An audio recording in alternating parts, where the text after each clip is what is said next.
আসসালামু আলাইকুম। আমি আজকে কয়েকদিন যাবত একটা কথা বলার জন্য চেষ্টা করছিলাম।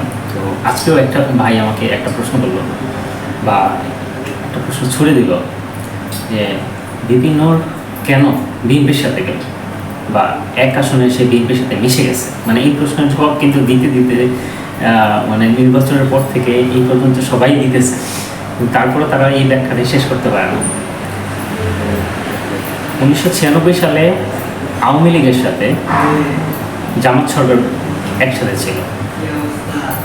আবার 2001 সালে বিএনপি জামাত একসাথে ছিল।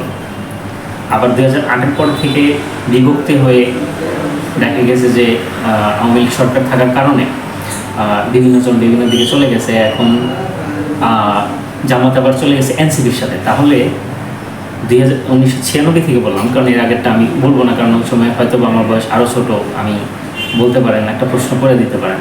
তো আমি যতটুকু জানি ওই ততটুক থেকেই আমি বলি। কারণ কি, আমি আজকেও একজনের সাথে বললাম যে সে আমাকে বলতেছে যে বিভিন্ন তো একবারই দিকে একবার ওই দিক। তাহলে ওই যে চিন্তাধারাটা, প্রশ্নের উত্তরে আমি এটা আর কি আনলাম।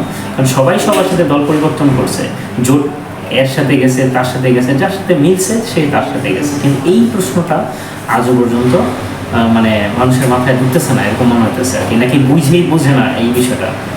জামাত বিএনপি জামাত এবং আওয়ামী লীগ 1996-তে এক ছিল। আবার 2001 সালে জামাত আর বিএনপি এক ছিল। 8-এর পর থেকে এই যে 16-17 বছর আওয়ামী লীগ ছিল, তারা 14 দলীয় জোট হিসাবে ছিল। তো যখন এখন আবার নতুন সরকার গঠন হয় 2026-এ, এখানে আবার এনসিপির সাথে জামাত গেছে, তাহলে দলটা পরিবর্তন করলো কারা? এখন কি মানে এটা মানে বুঝি না বিষয়টা, যে তাহলে বিভিন্ন বিএনপির সাথে কেন গেল, এই প্রশ্নের জবাব মানুষের কাছে কেন?